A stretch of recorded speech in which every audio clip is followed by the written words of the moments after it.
పొద్దుగాలు వేస్తే BC BC అన్నారు కదా, ఇప్పుడు చూడండి టికెట్ ఎవరు ఇచ్చారు? మాగంటి సునీత బీసీ కాదు, ఓకే, అగ్రకులం. సో ఈ బీజేపీ తరఫున లంకాల దీపక్ రెడ్డి అగ్రకులం. మరి కాంగ్రెస్ బీసీకి ఇచ్చింది నవీన్ యాదవ్కి. అంటే మన చర్యలు చూడండి. ఇదే బీసీ అన్నారు కదా బీజేపీ.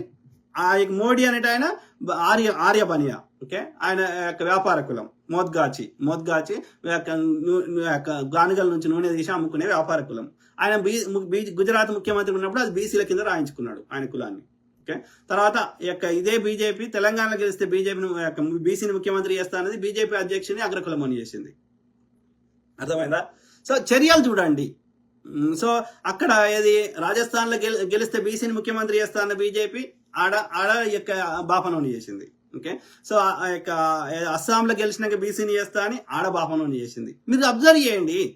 బీజేపీ అధ్యక్షులు కానీ ఆర్ఎస్ఎస్ యొక్క సంచాలకులు కానీ అందరు బ్రాహ్మణులే. వాళ్ళ వాళ్ళే ఒప్పుకున్నారు. ప్రజల మధ్యకి వచ్చి చెప్పారు మేము బనియాలము బ్రాహ్మణుల పార్టీ మాదని. వాస్తవం కూడా. సో అది కేసీఆర్ సేమ్ పరిస్థితి. ఎస్సీ అట్రా చట్టం తెచ్చింది ఎవరు?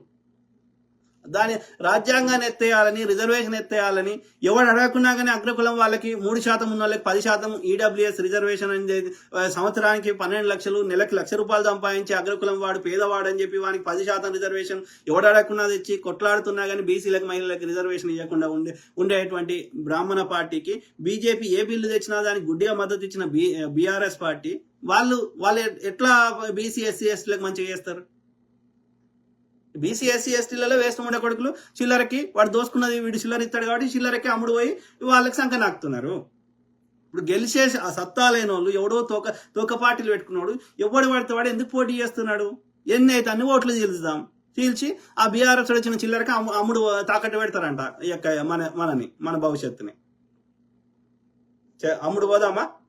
ఇప్పుడు ఆర్ఎస్ ప్రవీణ్ గాడు ఉన్నాడు, వాడు బీఎస్పీ అని పెట్టిండు. మరి ఎందుకు సిద్ధాంతం గురించి కొట్లాడాలి కదా?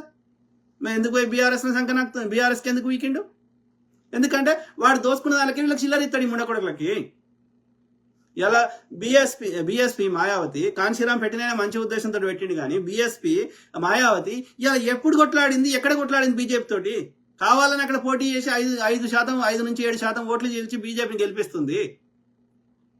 ఎందుకని? ఈమె అధికారం ఉన్నప్పుడు దోసుకున్నదంట, అవి లోపల పెడతా అంటే భయపడి అట్లా చేస్తుంది. వాడు ఏం చెప్తా తింటుంది. సో వీళ్ళందరి మన జాతి పేరు చెప్పి బీసీ ఎస్సీ ఎస్టీల పేరు చెప్పి వీడు చిల్లర సంపాదించుకుంటుండు, వీడు జాతికి ద్రోహం చేస్తుండు వాని స్వార్థ ప్రయోజనాల కోసం. కాబట్టి మనం టెంప్ట్ కావద్దు, కులం మతం పేరు మీద టెంప్ట్ కావద్దు. As simple as that. కొంచెం దీర్ఘంగా ఆలోచించండి.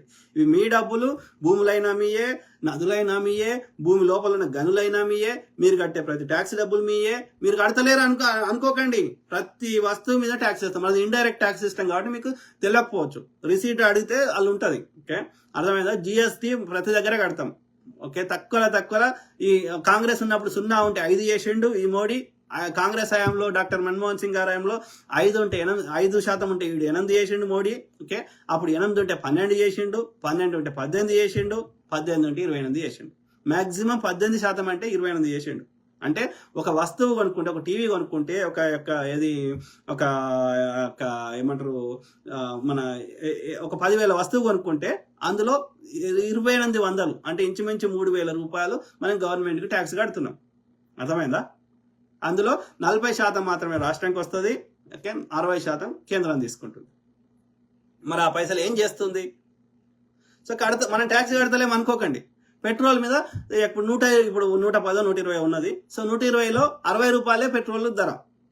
ఆ 60 రూపాయలలో కూడా మళ్ళీ అదాని అంబానీ రిలయన్స్ వాడి రిఫైనరీ ద్వారా వాడికి 30 రూపాయలకు వస్తే అలా వాడి రేట్ యాడ్ చేసి గవర్నమెంట్కి అమ్ముతాడు, కేంద్ర ప్రభుత్వానికి. కేంద్ర ప్రభుత్వం వాడి యొక్క ట్యాక్స్ యాడ్ చేసి రాష్ట్రానికి అమ్ముతుంది. దాని మీద వచ్చిన దాని మీద రాష్ట్రం వ్యాట్ వేస్తుంది, వాల్యూ యాడెడ్ ట్యాక్స్ వేస్తుంది రాష్ట్రం, ఓకే. సో అంటే వాడు అంబానీ తీసుకునే లాభము, తర్వాత కేంద్రం వేసే ఎక్సైజ్ సుంకము అవన్నీ యాడ్ చేసినాక రాష్ట్రము 30% వేస్తుంది. సో అట్లా లెక్క పెడితే అంటే వాడు తగ్గిస్తే ఆ యొక్క అంబానీ తీసుకునే లాభం తగ్గించినా, లేకపోతే రష్యా దగ్గర తక్కువ రేటుకి కొన్నాడు కానీ మనకు ఆ తక్కువ రేటుకి అమ్మారు. కరోనా సమయంలో $20 బ్యారెల్ ఉండే 100, ఓకే. సో అయినా సరే మనకు రేటు తగ్గియాలి పెట్రోల్. కాంగ్రెస్ హయాంలో కేంద్రం మీద తీసుకునే ఎక్సైజ్ సుంకము పెట్రోల్ మీద 9 రూపాయలు, డీజిల్ మీద 3 రూపాయలు తీసుకుంటే మోడీ వచ్చినాక ఆ డీజిల్ మీద 33 రూపాయలు చేసి 10 రేట్లు పెంచిండు, 1000% చేసిండు. సో అట్లనే ఈ యొక్క డీజిల్ మీద పెట్రోల్ మీద 9 రూపాయలు ఉన్నది 33 రూపాయలు చేసిండు, అంటే 3 నుంచి 4 రెట్లు పెంచిండు.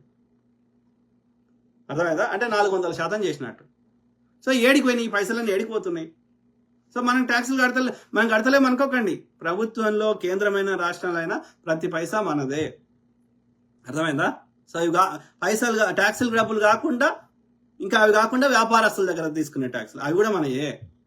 ఓకే, ఇవన్నీ కాకుండా మళ్ళీ ఇప్పుడు గర్పట్టి ఇవన్నీ రెవెన్యూ రిజిస్ట్రేషన్ ఫీజులు ఇవన్నీ కాకుండా చలాన్లు ఇవన్నీ కాకుండా ఇక అడ్డదారుల కాంట్రాక్ట్లకు ఇచ్చిన కాంట్రాక్ట్ల దగ్గర వాళ్ళ దగ్గర దోసుకోవడము, ఈ భూములు కబ్జా పెట్టడము, భూమి లోపల ఉండే ఖనిజాలు దోసుకోవడం, అంటే ఎన్ని రకాలుగా ప్రజల సంపదను దేశ సంపద అంటే ప్రజల సంపదని దోసుకుంటారో మీరు ఆలోచించండి.